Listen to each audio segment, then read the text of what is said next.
Guys আসসালামু আলাইকুম। আজকে আমি এই যে ইঁচড় রান্না করব নতুন তরকারি। সময় স্বল্পতার কারণে এই যে কেটে নিয়েছি নতুন তরকারি। গাইস দেখুন, সাথে থাকুন। এই যে চিংড়ি মাছ দিয়ে ইঁচড় দিয়ে আজকে রান্না করব।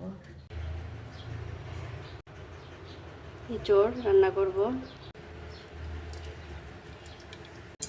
পেঁয়াজটা ভেজে নিচ্ছি অল্প। এই হলো পেঁয়াজ বাটা, রসুন বাটা, আদা বাটা, জিরে বাটা, ধনে বাটা। এর মধ্যে আমি লবণ হলুদটা দিচ্ছি।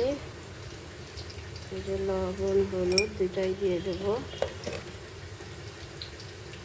দিয়ে একসাথে আমি ঢেলে দিব।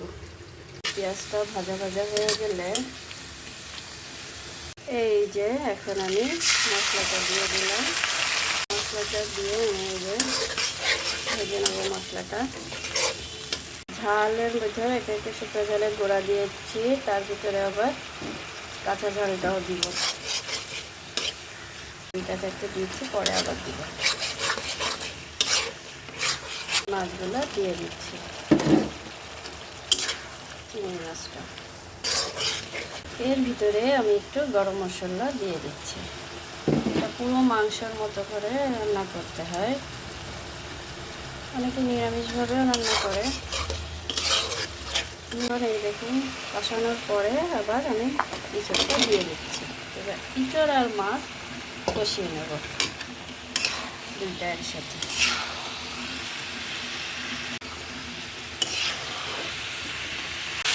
মাংসের মতো করে আমি কষাচ্ছি, পানি ঢেলে দিচ্ছি যাতে পুড়ে না যায়। পানি দেওয়ার পরে দেখুন শুকিয়ে গেছে। এখন আমি ঝোলের পানি দিয়ে দেবো।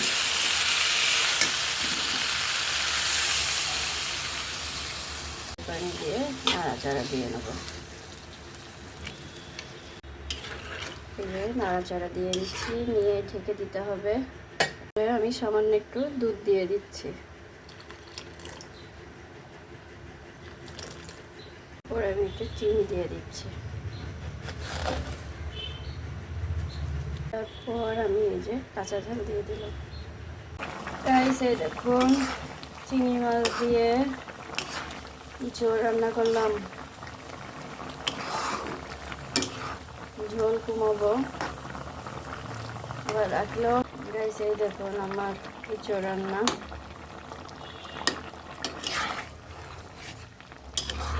গাইস এই দেখুন আমার ইঁচড়ের তরকারি রান্না হয়ে গেছে। ইঁচড় দিয়ে চিংড়ি মাছ দিয়ে রান্না করলাম। এখন আমি এই যে জিরার গুঁড়া দিচ্ছি। অনেকে জিরার গুঁড়া খায় না, কিন্তু আমরা একটু খাই।